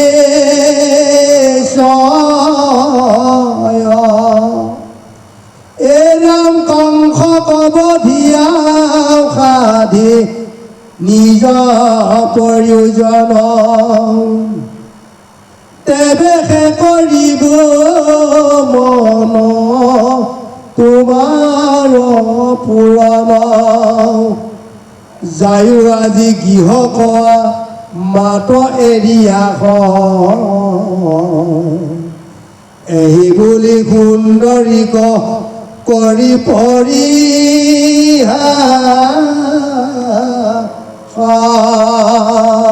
জান্ত গোপ গণসংগে ৰংগে ৰাজপথে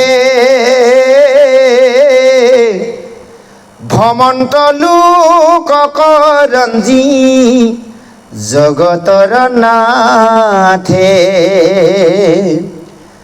বাণী জাৰু গণে পাই গোবিন্দ লাগ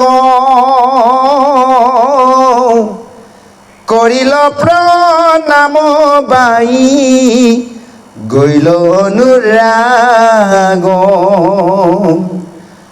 সুগন্ধ চন্দনে পুষ্পে তামোল সম্ভাৰে কৰিলে ক পূজা দুইকো অনেক প্ৰকাৰে ওৰা মথুৰা পুৰীৰ সিটো যুৱতী যতে কওঁ কৃষ্ণৰ মোহন মূৰ্তি দেখিয়া প্ৰত্যেক ভৈলা বিমোহিত মন মৰ্দিলা মদন কাহাৰু নাহিকে আও গাঁৱত চেতন ঘামিল শৰীৰ চিত থিৰনুহি আৰু বখন বলয়া খোপা শশয় অলংকাৰ জয় কৃষ্ণ।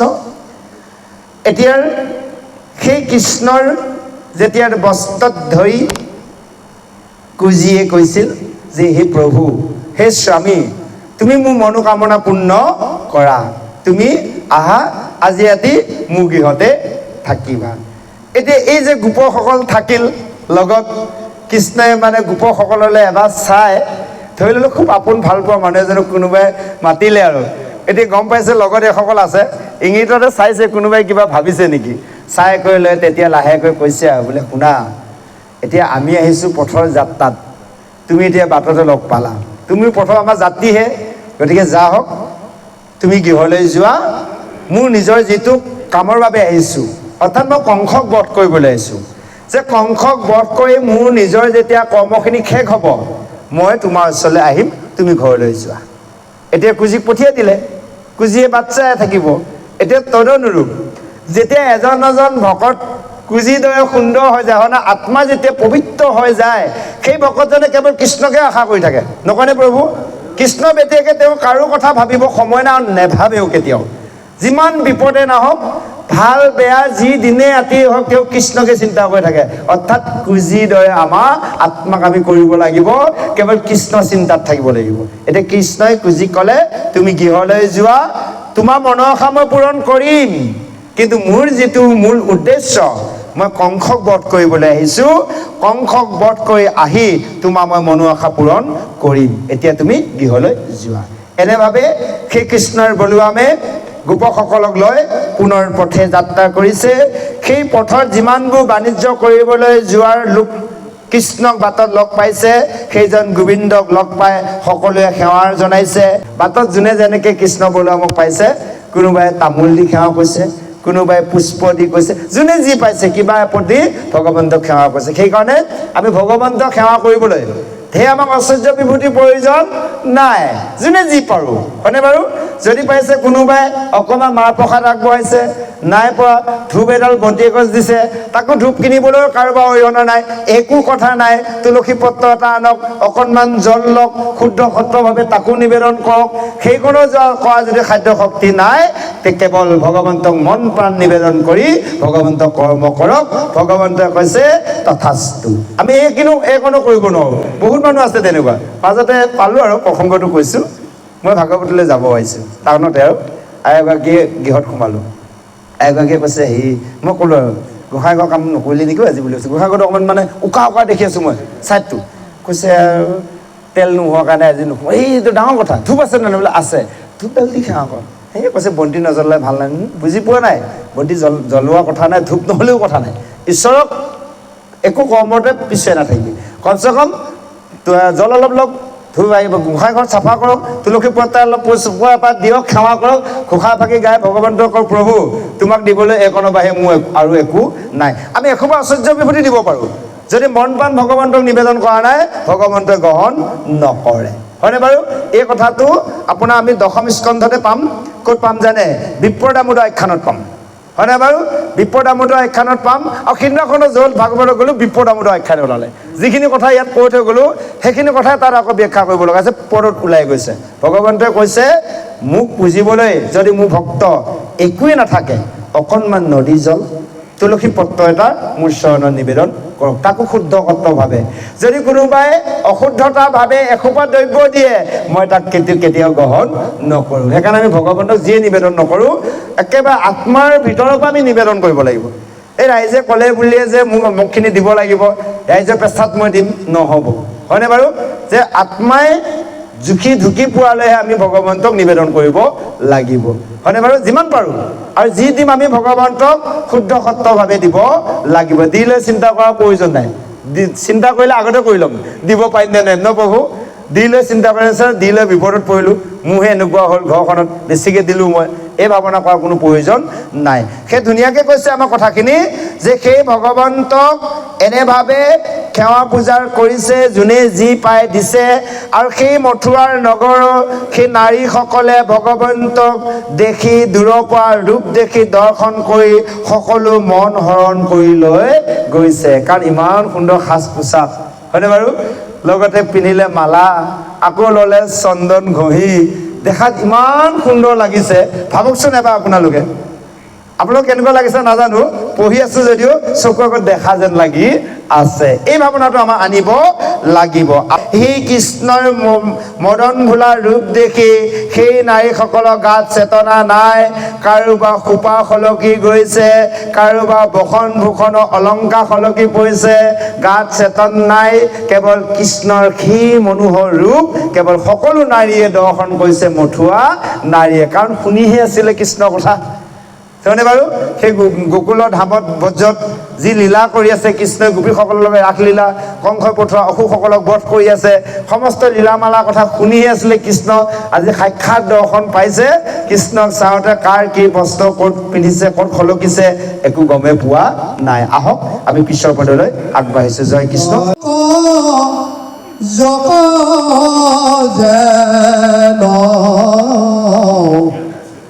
পিয়লো রাগে এরা প্রেমে ফুল তিকপরাইলুক তনি জরে আনন্দে গণ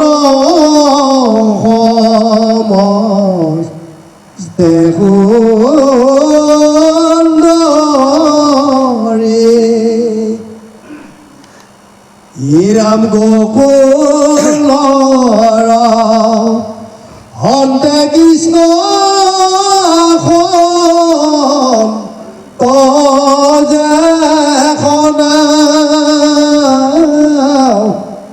ও করিলা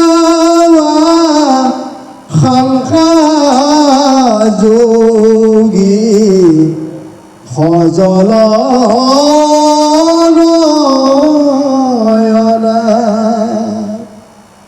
ইরাম রাজি সুপ্র ঘাট হইব মধু রাপরিয়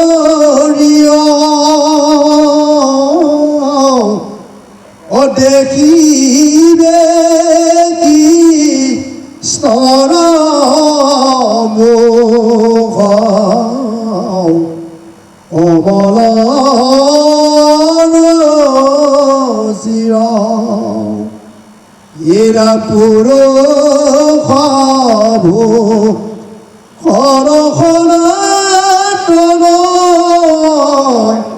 তুমি দেব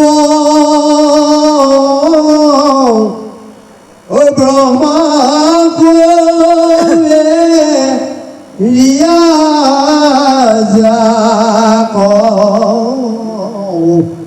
লক্ষ্মী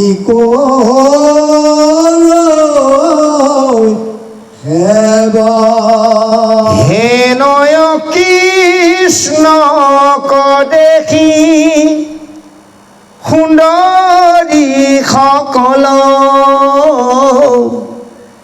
সিটো আশীৰ্বাদ ভৈল সবাদু খামফল ক্ষণেকে মনত আউৰ নেৰিলে কৃষ্ণক মথুৰা নাৰীৰ আৰু কি কইবু ভাগ্য কৃষ্ণ দৰ্শনে সবে জন্ম খামফলিলা ই কথা থাকো আবে শুনা আৰু লীলা। জয় কৃষ্ণ। সেইজন কৃষ্ণক মথুৰাৰ সমস্ত নাৰীসকলে দেখা লগে লগে এনেভাৱে তেওঁলোকৰ চকুৰে একেথিৰে দৰ্শন কৰিছে আৰু তেওঁলোকৰ হৃদয় দৰ্বিত হৈছে, চকুৰে চকুলো ওলাইছে। সমস্ত গোপীয়ে শাৰী পাতি লাইন হয় হেঁচা ঠেলা লাগি কেৱল কৃষ্ণক দৰ্শন কৰিছে। আৰু সেইজন ঈশ্বৰ কৃষ্ণক কত ভাগ্যত যে লগ পাইছে বা পাইছোঁ এনে ভাৱনাই তেওঁলোকে সেইজন কৃষ্ণৰ মুখ দৰ্শন কৰিছে। আৰু প্ৰেমভাৱে পুলকিত হয় তেওঁলোকৰ চকুৰে চকুলো বৈছে। আনন্দ সাগৰত বুৰ গৈছে সেই সুন্দৰীসকলে। আৰু তেওঁলোকে ভাবিছিল যে গকুললৈ আহিলে সেইজন কৃষ্ণক আমি যেতিয়া অসুৰে আনিবলৈ গৈছিল যে সেইজন কৃষ্ণক আমি এনেভাৱে পুৱাৰ ভাগত সদায় দৰ্শন কৰিব পাৰিম। যেনে ভাৱনাৰে সেই গোপী সমস্তই ভাবিছিল অসুৰে কৃষ্ণক আনিব যাওঁতে আজি তেনেভাৱে কৃষ্ণক দৰ্শন কৰিব পাৰিছে। সেইকাৰণে ভগৱন্তই ভকতৰ মনৰ আশা পূৰ্ণ কৰে। ভকতে যি বাঞ্ছা কৰে ভগৱন্তই তাতেই কৃপা কৰে। কোনোবা এজন ভকত হৈ যদি বেয়া কৰ্ম কৰা চিন্তা কৰিছে ভগৱতে তাতেই ক'ব তথাস্তু। প্ৰসংগটো কৈছোঁ, ভকতে বেয়া কৰ্ম কৰা কোনো প্ৰয়োজন নাথাকে। ভালভাৱে ভগৱন্তই কৃপা কৰিছে, বেয়া ভাৱতো কৈছে, বেয়া ভাৱতো ভগৱন্তই কৈছে। বেয়া কৰ্ম কৰাজনক ভগৱানে কৃপা কৰা নাই নেকি? তেওঁ জীয়াই থকা নাই নেকি বাৰু?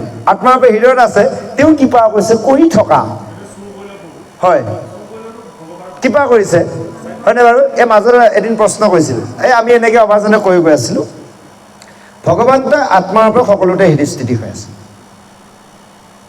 কৈ দিলে প্ৰশ্নটো মোক, বুজিছেনে? ক'লে প্ৰভু আপুনিতো কৈ গ'লে ভগৱানে সকলোতে আত্মাৰূপে মানে হৃদয়স্থিতি হৈ আছে। যদি ভগৱান আত্মাৰূপে আছে, ভগৱন্তই যদি সমস্ত শৰীৰটো চলাই আছে, তে মানুহে বেয়া কাম কিয় কৰে বুলি কৈছোঁ। ডাঙৰ প্ৰশ্ন নহয় জানো বাৰু? বেয়া কাম কিয় কৰে হয়নে বাৰু? একেজনে ঈশ্বৰ, সকলো আমাৰ লগত থকাৰ যিটো আত্মাৰ ঈশ্বৰ আছে প্ৰত্যেকৰ লগতে আছে, মানুহৰ প্ৰত্যেকৰ লগতে আছে, কুকুৰ চিগাল পিপৰ পৰুৱাৰ পৰা হস্তিৰ পৰা আদি কৰি সমস্ত লগতে আছে। তেতিয়া আকৌ আমি বুজাই দিব লগা হৈছে যে প্ৰভু কথা হৈছে কি ভগৱন্তই আত্মাৰূপে আছে। এতিয়া উদাহৰণ ইলেক্ট্ৰিক বৰ্ডৰ পৰা কাৰেণ্টৰ পষ্টৰ পৰা আপোনালোকে ইয়ালৈ লাইনটো টানিলে, বৰ্ডত মিটাৰটো আহিল নহয়, বৰ্ডখন আহিল, তাৰ পৰা কেইবাটাও পইণ্ট ব্যৱহাৰ কৰা হৈছে। প্ৰতিটো পইণ্টতে ভল্টেজ কিন্তু সমান আছে দেই প্ৰভু। লাইট জ্বলাইছে ভল্টেজ সমান আছে, যিমান য'ত বৰ্ড বহাইছে সমান আছে। এতিয়া কোনটো পইণ্টত কোনে কি কামত লাইন ব্যৱহাৰ কৰে নিজৰ কথা হয়নে প্ৰভু? হয়নে? এই গৰমত যদি কোনোবাই AC ফেন চলায় ভাল লাগিব, মস্ত হিটাৰ এডাল লগাই লৈ এটা ৰুমত যদি শুই থাকে তেওঁ কি কেনেকুৱা লাগিব? তদনুৰূপ ভগৱন্তই প্ৰত্যেকৰ হৃদয়তে আত্মাৰূপে বিৰাজ হৈ আছে। এই যে ইন্দ্ৰিয়ৰ শক্তিবোৰ যে দি থৈছে আমাৰ হয়নে বাৰু? হস্তৰ লিংগ গৃহক বা সকলোবোৰতে এইবোৰত ভগৱন্তই কেৱল কি কয় জানে? এই শক্তি যোগানটোহে ধৰে। কোনে কি কামৰ ক্ষতি কৰা কৰি থকা শক্তিটোহে যোগাৰ ধৰে, ভগৱানে কামটো নকৰে, কেৱল তেওঁ শক্তিটো যোগাৰ ধৰে, এনাৰ্জিটো দি থাকে। লাষ্ট টাইম বিলখন কেতিয়া আহিব জানে? আমাৰ মাহত আহে বিল। আজিকালি আকৌ হেৰি কৰিলে স্মাৰ্ট মিটাৰ দিলে ন বহু ৰিচাৰ্জ কৰিব লাগে। আমাৰ গাঁৱত বাৰু চলি আছে সেইটো মিটাৰে, তাত আমাৰ মাহৰ বিলখন আহে। আমাৰ মাহৰ বিলখন আহিব এইসকলে জানে অন্তিম সময়ত। জয় কৃষ্ণ, 3জন আহিব বিল ল'বলৈ হয়নে বাৰু? ইমান দিন পেণ্ডিং কৰি ৰাখিছিলা, ব'লা তাৰ শাস্তিটো জাগাত দি দিব, হিচাপ কৰি তাৰ আকৌ বিলৰ কেৰাণীজন কোন জানে? চিত্ৰগুপ্ত। কল দিয়া এয়া হিচাপ চোৱা, লাইনৰ বিল ক'ত খৰচ কৰিলে। জয় কৃষ্ণ, এয়া হিচাপ হ'ব। গতিকে আমি সাৱধান হ'ব লাগিব। ভগৱন্তই আমাক শক্তি দিছে, সেইখন শক্তি আমি ভাল জেগাত ব্যৱহাৰ কৰোঁ, ভাল কামত খটাওঁ। লাইনটো লৈছোঁ, টকাকেইটা ভৰিম মাহে মাহে, লাইনটো ভাল কামত লগাওঁ, অনাথক লাইনটো কিয় খৰচ কৰি থাকোঁ হয়নে প্ৰভু? অৰ্থাৎ এই শক্তিখন যে ভগৱন্তই দিছে আত্মাৰূপে থাকি, সেইখন আমাক ঈশ্বৰৰ কৰ্মত বা 10জনৰ উপকাৰ ক্ষেত্ৰত হয়নে বাৰু? 4 মুঠি জীৱৰ উপকাৰ হেতুকে আমাক সেইখন শক্তি বা এনাৰ্জি দিছে। তাকে নকৰি আমি বেলেগভাৱে কৰিম, তাৰ হিচাপ কিতাপ পিছত হ'ব। আৰু এতিয়া যদি আমি এইখন সৎ ব্যৱহাৰ কৰোঁ, তাৰ এনাৰ্জিটো আমি এক্সট্ৰা কৰি পাই যাম হয়নে বাৰু? সেইখন ভগৱন্তক আমি কৃপাৰ পাম। সেই কৈছে এনেভাৱে সমস্ত নাৰীসকলে ভগৱন্তক যেনেভাৱে পাবলৈ ইচ্ছা কৰিছিল আজি তেনেভাৱে দৰ্শন কৰিব পাৰিছে, কাৰণ ভকতক ভগৱন্তই কৃপা কৰিবই। সেইকাৰণে ভকতে যি ৰূপে ভগৱন্তক বিচাৰে ভগৱন্তক সেই ৰূপে পায়। ভগৱানৰ কোনো আকাৰ নাই, তেওঁ নিৰাকাৰ। তুমি প্ৰভু নিগুণ, গুণৰো সীমা নাই হয়নে বাৰু? নিগুণ হয় জীৱে সেই গুণ গায়, প্ৰসংগত আমাক সুন্দৰভাৱে লিখা আছে। গতিকে এই চাওক, গতিকে নিৰ্গুণ হৈও তেওঁ গুণত আছে, কাৰণ যোনে যিভাৱে বিচাৰে এতিয়া প্ৰহ্লাদে হয়নে বাৰু এতিয়া ব্ৰহ্মাই বৰদি লোৱাৰ কাৰণে হিৰণ্যকশিপুক বধ কৰিবৰ বাবে ভগৱন্তই এতিয়া ভক্ত মনোবাঞ্ছা পূৰ্ণ কৰিবৰ কাৰণে নৃসিংহ ৰূপ ধাৰণ কৰিলে। এইবোৰ সকলোবোৰ ৰূপ ভগৱন্তই যে ২৪টা অৱতাৰ ৰূপ ধাৰণ কৰিছে কেৱল ভকতৰ মনোবাঞ্ছা পূৰ্ণ কৰিবলৈ। তেওঁ নিজৰ বাবে ৰূপ ধাৰণ কৰা নাই, ভকতক যোনে ভাবে যেনে ভাবে বিচাৰিছে হয়নে। এতিয়া দেৱতাসকলক কাৰ্য সাধিবৰ বাবে তেওঁ ব্ৰাহ্মণ ৰূপ ধাৰণ কৰিলে ইত্যাদি ইত্যাদি যি ৰূপ। এতিয়া আমাক আকৌ কি হ'ল, সমস্ত জীৱসমূহ থাকিবৰ কাৰণে তেওঁ বৰা ৰূপ ধাৰণ কৰিলে। সকলো ৰূপৰ এটা এটা কাৰণত ভগৱন্তই ভকতক কৃপা কৰিবলৈ এইখন ৰূপ ধাৰণ কৰিছে। সেইখন কৃপা ভগৱন্তই ভকতক কৰিছে যে আজিৰ পৰা এই মথুৰা নগৰখন মানে ইমান সুন্দৰ পবিত্ৰ হ'ল বা হ'ব, কাৰণ তেওঁ আহিল যিজন ভগৱন্তৰ চৰণ সেৱাৰ আজি ব্ৰহ্মা আৰু লক্ষীয়ে সদায় সেৱা কৰে, সেইজন ভগৱন্তই যেতিয়া আমাৰ এই নগৰত চৰণ পেলালে, আমি চৰণ দৰ্শন কৰিলোঁ, তে আমাৰ সকলোৱে কৃতাৰ্থ হ'ল আৰু আমাৰ সমস্ত মথুৰাপুৰ আজি পবিত্ৰ হ'ল। যি আশীৰ্বাদ যি বিচাৰিছিল সেইসকল সুন্দৰী কৃষ্ণক দেখাৰ লগে লগে সকলোৱে মনোকামনা পূৰ্ণ হ'ল। তেওঁলোকে অকণমান সময় হ'লেও মনটো কৃষ্ণ চৰণৰ পৰা এৰি দিয়া নাই, কেৱল কৃষ্ণক দৰ্শন কৰিছে আৰু তেওঁলোকে কৈছে যে আজি আমাৰ জীৱন সাফল হ'ল। এই কথা থাকক, এইখিনিতে আকৌ লীলালৈ আগবাঢ়িব যাওক। এই যে জীৱন আমাৰো সাফল হৈছে এনে ভাবে হয়নে বাৰু। গতিকে আপোনালোকে ধৰি ল'ব জীৱন আমাৰ প্ৰত্যেকৰ সাফল হ'ল, কিন্তু কৃষ্ণ কাৰ্য কৰ্ম সেৱাৰ পৰা কেতিয়াও পিছুৱাই কোনো নাযাব। হয়, আগুৱাব পৰা নাই, সদায় কৰি থকাখিনিতে কৰি থাকক, পাৰিলে অলপ বঢ়াওক, নকমাব। সদায় কৰি থকাখিনি কমোৱাৰ চেষ্টা নকৰিব, যিমান পাৰে অলপ বঢ়াব, নোৱাৰিলে এটা স্তৰতে কৰি থাকক।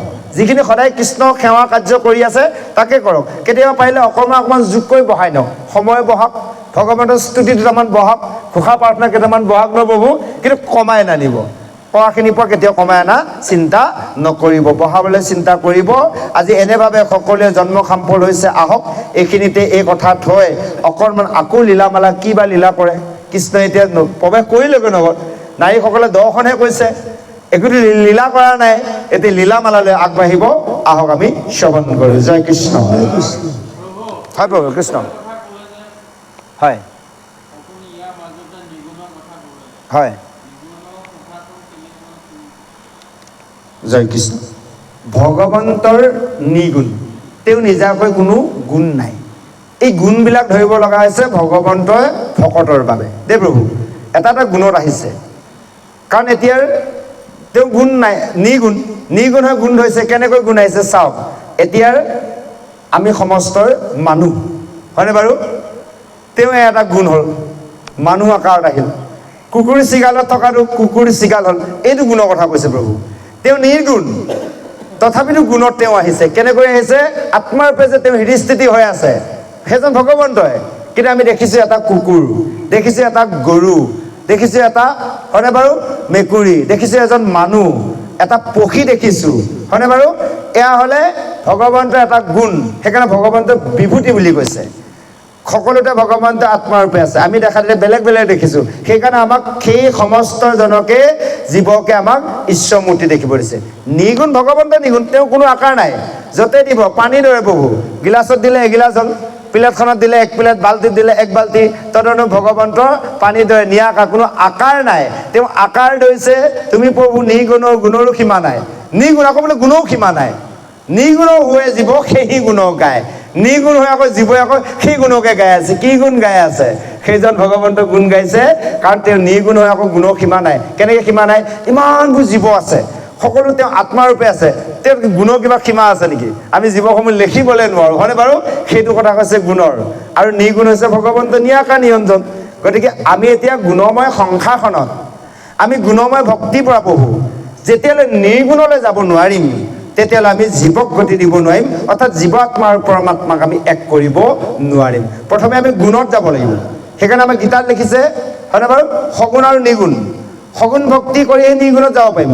সগুণ ভক্তি নকৰাকৈ আমি কোনেও নিগুণ ভক্তি কৰিব নোৱাৰোঁ। কাৰণ অৰ্জুনে প্ৰশ্ন কৰিছিল বোলে, হে প্ৰভু, কাৰণ তুমি ক'লা সগুণত মোক নাপায়, নিগুণতহে পায়।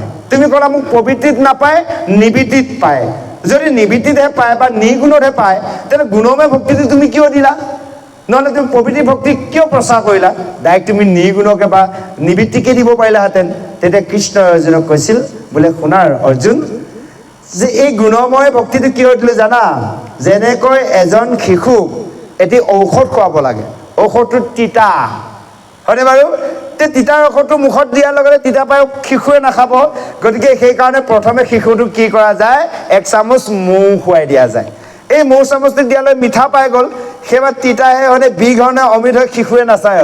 চামুচখন দিয়াৰ লগে লগে মুখ মেলিয়ে দিব, সেই সুযোগতে সুমুৱাই দিয়া যায়। তদনুৰূপ আমি বুজি পালোঁ গুণময় ভক্তি অৰ্থাৎ সগুণ ভক্তি হৈছে মিঠা, নিগুণ ভক্তি হৈছে তিতা। কাৰণ নিগুণ ভক্তিত কোনো মাহ প্ৰসাদৰ কথা নাই, কোনো তাত নিজৰ সংকল্প নাথাকিব। আৰু এটা কথা দেই প্ৰভু, নিগুণ বুলি কওঁতে ভাবোঁ নিষ্কাম ভক্তি বুলি কওঁতে মাহ প্ৰসাদ নোলোৱাটো নিষ্কাম ভক্তি বুলি ভাবে, সেইটোও কিন্তু ভুল। ভগৱন্তক সেৱা কাৰ্য কৰা সময়ত একো সংকল্প নেৰাখাকৈ যিয়ে ভগৱানক সেৱা কৰিব, সেয়া হৈছে নিৰ্গুণ ভক্তি। যদি অকণমান মনে মনে চিন্তা কৰিছে, প্ৰভু ঘৰখনৰ অপায় মংগলবিলাক দূৰে হোৱা নাই, হয়নে বাৰু? বোলে ল'ৰাটো চাকৰিটো হোৱা নাই, ছোৱালীজনী দৰা এটা পোৱা নাই, মনতে ভাবি যদি ঈশ্বৰ সেৱা কৰিছে, তেতিয়া সগুণ ভক্তি। সেইকাৰণে সগুণ ভক্তি হৈছে আশীৰ্বিদ সগুণ ভক্তি ইত্যাদি ইত্যাদি। কোনোবা ঐশ্বৰ্য বিভূতি, কোনোবা ঘৰখনৰ অপায় মংগল, কোনোবাই ল'ৰা ছোৱালীক লৈ চাকৰি বাকৰি, হয়নে? কোনোবা পুত্ৰ নাতিৰ বাবে, এই ইত্যাদি ইত্যাদি। আৰু এইবোৰ হ'লে সগুণ ভক্তি। যি কৃষ্ণ সেৱাৰ কৰে যে প্ৰভু তোমাৰ ওচৰত মই একো নিবিচাৰোঁ, যাতে তোমাৰ চৰণ সেৱা মই এনেভাৱে কৰি থাকিব পাৰোঁ, এইকণে কৃপা কৰা, এয়া হ'লে নিৰ্গুণ ভক্তি। সেই নিৰ্গুণলৈ আমি যাব লাগিব। ডাইৰেক্ট পাৰিমনে প্ৰভু? সম্ভৱ কেতিয়াও নহয়। প্ৰথম আমি গুণময়ৰ পৰা আৰম্ভ কৰি কৰি নিৰ্গুণলৈ যাব লাগিব। আমি সিদিনাখনো পাতি থৈ গ'লোঁ, হয়নে বাৰু? প্ৰথম আৰম্ভ কৰিলোঁ ক'ত? আমি 4 আশ্ৰমৰ ভিতৰত সন্ন্যাসলৈ যাব লাগিব। সেইকাৰণে গীতাৰ প্ৰথম অধ্যায়ৰ পৰা আমাৰ অষ্টাদশ অধ্যায়লৈ, অষ্টাদশ অধ্যায় দিছে কি সন্ন্যাস যুগ। তেতিয়াহ'লে আমি এজন এজন ভকত বা আই সন্ন্যাস হ'ব নোৱাৰিম, বৈৰাগ্য ভাৱ আনিব নোৱাৰিম, তেতিয়াহ'লে আমি কেতিয়াও ভগৱন্ত প্ৰাপ্ত হ'ব নোৱাৰোঁ। গতিকে সেইকাৰণে আমি এয়া অভ্যাসৰ দ্বাৰাই এপদ এপদকৈ যিমান পাৰোঁ আমি এৰা ব্যৱস্থা কৰিব লাগিব দেই প্ৰভু। কৃষ্ণ আহক। জয় কৃষ্ণ। শ্ৰীকৃষ্ণ অনুভংগ। য়ে ৰামে হিমতে ৰাম কৃষ্ণ ভৱন্তে পথত ধনু জগ শালা পাইলা উচিলা লোকত দেখিলা কংসৰ তীব্ৰ ধনু কৃষ্ণে পাছে যেন মহেন্দ্ৰ চাপ প্ৰকাশন্তে আছে বৰ্য সম গৃহ আতি ধনু পাব ঠাই ঠাই লগাই আছে সুবৰ্ণৰ কাম এৰাম চিকি বিকি কৰৈ যেন সূৰ্যৰ যে উঠি পৰম প্ৰাৰম্ভে পূজৈ অনেক ভকতি আচৰক্ষা কৰি সেনা ধৰি হস্ত দেখি কৃষ্ণে কটিতবান ঢিলা প্ৰতিব্ৰস্ত আনন্দে গোবিন্দ জান্ত ধনু ধৰি পাক দেখি আৰসীয়া সেনা গণে দেই হাক কোঠেৰে চাল মৰি বাক সংখ্যা নাই ৰাজাৰ ধনুক বৰি ধৰিবাক লাগি যায়। জয় কৃষ্ণ। এতিয়া আমাৰ মূল চেপ্টাৰ হৈছে শ্ৰীকৃষ্ণৰ ধনুভংগ। এতিয়া এনেভাৱে গৈ গৈ সেই ৰামকৃষ্ণই ধনু যজ্ঞশালা স্থানত উপস্থিত হ'ল, সেই মথুৰা। আৰু তাত যোৱাৰ লগে লগে তাত দেখিছে কংস এখন দিব্য ধনু ৰাখিছে আৰু সেই ধনুত সদায় পূজাৰ কৰে। আৰু তাত অসংখ্য ধনুৰ ৰখীয়াৰ বাবে সেই মানে যজ্ঞশালাৰ ৰখীয়াৰ এসোপাৰ পোহৰাই ৰাখিছে, অস্ত্ৰ শস্ত্ৰ ধৰি ধৰি আছে। দুয়োজনে গৈ সেই স্থানত উপস্থিত হ'ল। সেইপাত ধনু হৈছে প্ৰকাণ্ড এপাত ধনু। সেই ধনুপাতৰ ঠায়ে ঠায়ে সোণৰ মুকুতা লগোৱা আছিল, সূৰ্যৰ দৰে পোহৰ চিকমিকাই আছিল। আৰু গৈ গৈ সেই সমস্ত সেই ধনুতে সকলোৱে সেৱা পূজা কৰি থাকে। লাহে লাহে কৃষ্ণই দেখি তেওঁ নিজৰ পিন্ধি থকা পিতৰ বস্ত্ৰক ভালদৰে অলপ বান্ধি ভালদৰে ঠিক কৰি লৈ সেই ধনুৰ ওচৰলৈ আগবাঢ়ি গৈছে। আৰু যেতিয়া সেই ধনুৰ ৰজাৰ ধনুক অৰ্থাৎ কৃষ্ণই লাৰিব বিচাৰে, তেনে সময়ত তাত যিসকল ৰখীয়া আছিল তেওঁলোকে বাধা প্ৰদান কৰিছে। কৈছে, এই কৰ পোৱালি তোমালোক?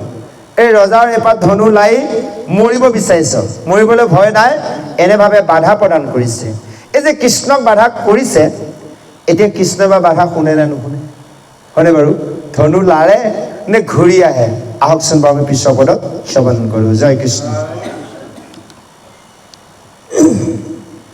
এ ৰাম নজা নজা বুলি কোলা হল চানি,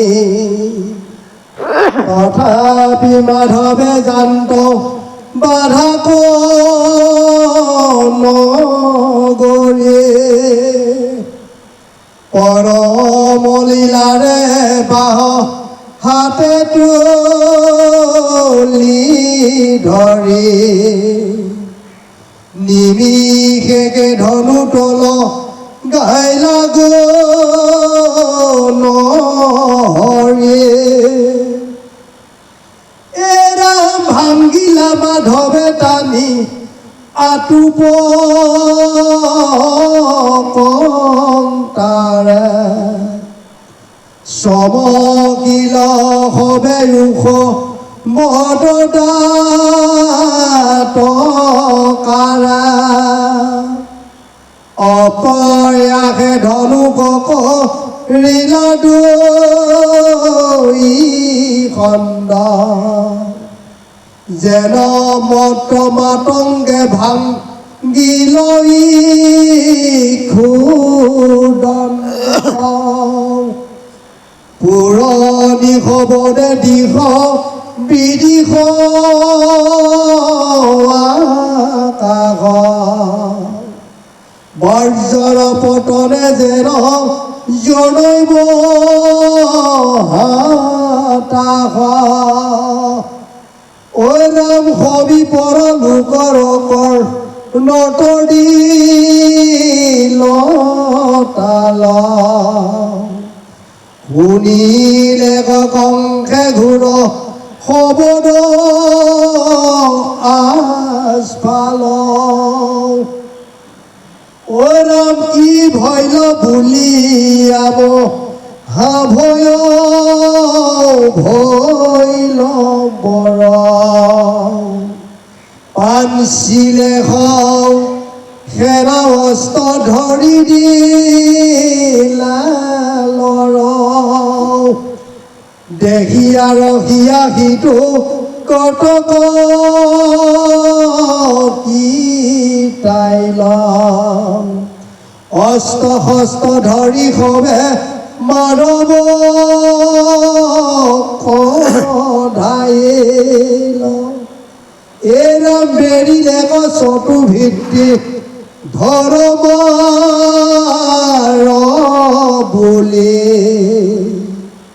সংগে ৰাম কৃষ্ণে ভগা ধনু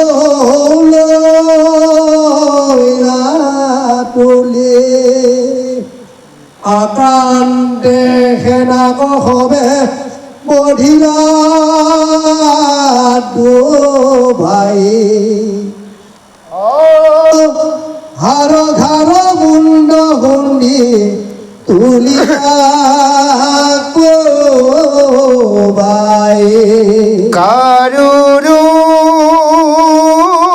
কৰ কটি ভাঙ্গিলান্ত জঙ্গ, কটকৰ বহাইলা যেন গংগ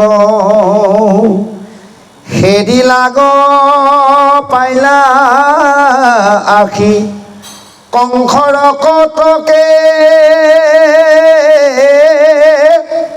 তাকো ধাইল দুয়ো যেন বিজুলি চটকে।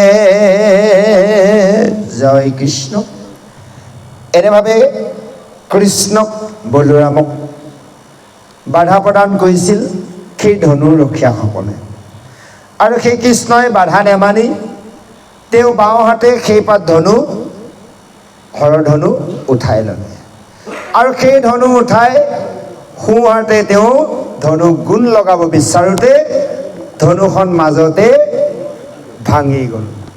যেতিয়া ধনু দুটুকুৰা হৈ গ'ল, যি ধনুৰ ভাঙাৰ যি শব্দৰ, সেই শব্দৰ দ্বাৰা ওচৰত থকা সকলক কাণ তাল মাৰি গৈছে। জানো প্ৰকাণ্ডৰ ভূমিকম্প হোৱাৰ দৰে এটি শব্দ হৈছে, আৰু সেই শব্দই গৈ কংসৰ ওচৰ পাইছেগৈ। কংসই ভাবিছে যে ক'ত কি হ'ল। লগে লগে কংসই তেওঁ আৰু পালি পহৰীয়া পঠিয়াইছে, যোৱাচোন যোৱা, ক'ত কি হৈছে খবৰ লোৱা, ক'ৰবাত এটা কিবাৰ ডাঙৰ অঘটন ঘটিছে। এই যে ধনু ভাঙি গ'ল, ওচৰত থকা সকলক কাণ তাল মাৰি গ'ল। যিকেইজন ৰখীয়া আছিল তেওঁলোকে অস্ত্ৰ শস্ত্ৰ লৈ কৃষ্ণ বলোৰামক আগুৰি ধৰি ধৰ ধৰ মাৰ মাৰ বুলি খেদি আহিছে। এই যেতিয়া ভগা ধনু দুটুকুৰা, এটুকুৰা ল'লে ৰামে, এটুকুৰা ল'লে কৃষ্ণই, অৰ্থাৎ কৃষ্ণই বলোৰামে দুটুকুৰা লয়, সেয়াই হৈছে তেওঁলোকৰ অস্ত্ৰ। সেই অস্ত্ৰৰ দ্বাৰা এফালৰ পৰা সেই ৰখীয়াসকলক মাৰিবলৈ আৰম্ভ কৰিছে। কাৰোবাৰ হাড় ভাঙিছে, কাৰোবাৰ ভৰি ভাঙিছে, কাৰোবাৰ হাত ভাঙিছে, কাৰোবাৰ মুখ, কাৰোবাৰ মুণ্ডৰ ভাঙিছে। এনেভাৱে এফালৰ পৰা ভঙা ধনুৱে কৃষ্ণৰ বলোৰামে সেইসকলক বধ কৰিছে। এনেভাৱে যুদ্ধ কৰি বধ কৰাৰ পিছতে কংসই পঠোৱা বাকীসকল পহৰীয়া আহি উপস্থিত হ'ল। সেইকেইজনো আহি ধৰ ধৰ মাৰ মাৰ কৰি কৃষ্ণৰ বলোৰামৰ লগত ইতিমধ্যে যুদ্ধ আৰম্ভ কৰিছে, আৰু কৃষ্ণৰ বলোৰামে সেই সকলোকো এফালৰ পৰা কেৱল বধ কৰি গৈছে। কংসই পঠোৱা কেইজনো পালে, সেই কেইজনকো এয়া নাই এফালৰ পৰা বধ কৰা আৰম্ভ কৰিছে। আহক ইয়াৰ পিছত আৰু সুন্দৰভাৱে আগবাঢ়িছে আজি ধনুভংগৰ কাহিনী শেষলৈ আমি শ্ৰৱণ কৰোঁ। জয় কৃষ্ণ। ৰাম কুপে ৰাম কৃষ্ণ ধৰি ধনু দুই খণ্ড সবা কুমাৰ নীলা গোবাই কৰি ৰণ্ড ভণ্ড এৰাম মৰণ তেওঁ সুৰসেনা পৰিৰা দাইল কৰিলানি গুটি গোটে কোনে ৰাইলা এৰাম হৰটুখন হৰি ৰংগ মনেৰা মহৰে নাচিৰন্ত গোপগণে বজাই চাপৰি এৰাম হৰটুখন হৰি পাছে বাজ ভৈল দুই ফুৰন্ত নগৰ যাই হৃষ্ট পুষ্ট হৈ। জয় কৃষ্ণ। হে গুৰু সমস্ত মাতৃ সমস্ত, ইতিমধ্যে শ্ৰীকৃষ্ণৰ বলোৰামে কংসৰ সেই ধনুৰখীয়াসকলক বধ কৰাৰ পিছত কংসই পঠোৱাৰ যে ক'ত কি হৈছে খবৰ ল'বলৈ পঠোৱাৰ সেইসকল সেনাকো এফালৰ পৰা বধ কৰিলে, এজনকো কিন্তু ৰাখি নথলে। আৰু এই যে কৃষ্ণৰ বলোৰামে এই সেনাসকলক বধ কৰাৰ লগে লগে তেওঁলোকৰ লগতো গোপসকল আছে। গোপসকলে কেৱল কৃষ্ণৰ জয়ধ্বনি কৈছে। কি বুলি কৈছে জানে? জয় কৃষ্ণ কৈছে। এই যে জয় কৃষ্ণ এইটো কাৰণে কৈ আছে, এতিয়া যিমানবোৰ কৰি গৈ আছে আৰুতো আছে ডাঙৰ ডাঙৰ ঘটনা কেইটামান হ'বলৈ।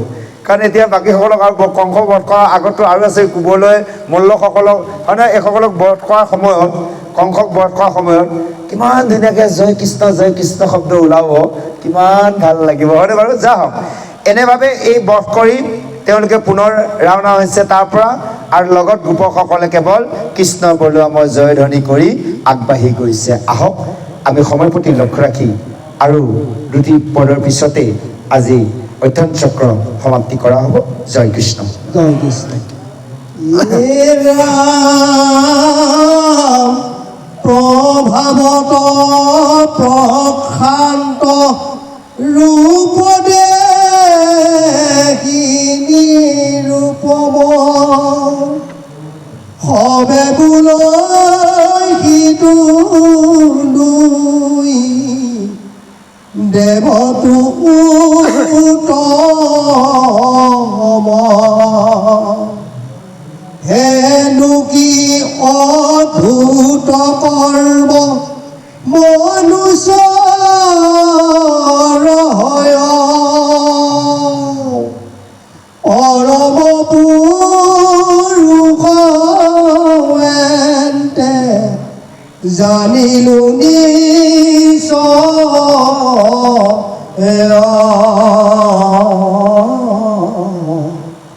কৃষ্ণ শংকৰ গুৰু হৰি ৰাম ৰাম ৰাম অ হৰি ৰাম ৰাম ৰাম। জয় কৃষ্ণ। সকলোৱে হাত তালি দি, হাত চাপৰি দি আনন্দৰ কৃষ্ণৰ জয়ধ্বনি কৰি সকলোৱে নাচিছে। যে সেই শত্ৰুক সংহাৰ কৰাৰ পাছত তাৰ পৰা দুয়োজনে লগৰীয়াসকলক লৈ সেই ঠাইৰ পৰা সুন্দৰভাৱে আগমন ঘটিছে। যিসকলে দেখিছে দৃশ্যবোৰ সকলোৱে আচৰিত হৈছে যে এই দুজন দেৱতকৈ উত্তম, অৰ্থাৎ এই দুজন ঈশ্বৰ অৱতাৰ, এই বুলি সকলোৱে ধ্যান ধাৰণা কৰিছে। এনেকুৱা অদ্ভুত নাভূত কৰ্ম মনুষ্যই কেতিয়াও কৰিব নোৱাৰে, কেৱল ভগৱন্তৰ দ্বাৰাহে, ভগৱন্তৰ বাবেহে সম্ভৱ। পৰম পুৰুষ এন্তে জানিলো নিশ্চয়, যে এই দুজন হৈছে পৰম পুৰুষ, এই দুজন আমি নিশ্চয়কৈ কথাখিনি জানিব পাৰিলো। যা হওক, গুৰু সমস্তৰ মাতৃ সমস্তৰ সময় প্ৰতি লক্ষ্য ৰাখি আজি দশম শাস্ত্ৰৰ অধ্যয়ন শ্ৰৱণ কীৰ্তনৰ ব্যৱস্থাৰে ইমানতে সমাপ্তি কৰা হৈছে। সেই গুৰু সমস্ত মাতৃ সমস্তৰ এইকণ সময় আপোনালোকৰ মাজত থাকি আপোনালোকক সেৱা কৰাৰ সুবিধাকণ পাই সঁচাকৈ কৃতাৰ্থ লভিছোঁ। আজি দশম শাস্ত্ৰৰ কৃষ্ণৰ যি মথুৰা লীলাৰ পদবন্ধে দুআষাৰ আলোচনা কৰিলোঁ। এইখিনি কৰি যাওঁতে অবাঞ্ছিত ভুল ভ্ৰান্তি হৈছে, সমূহ ভুলৰ ক্ষমা বিচাৰি যাতে এনেভাৱে আপোনালোকক জনমে জনমে সেৱা কৰাৰ সুবিধা পাওঁ তাৰ আশাৰে আজি আমাৰ আলোচনী চক্ৰৰ ইমানতে সমাপ্তি কৰিছোঁ। জয় কৃষ্ণ।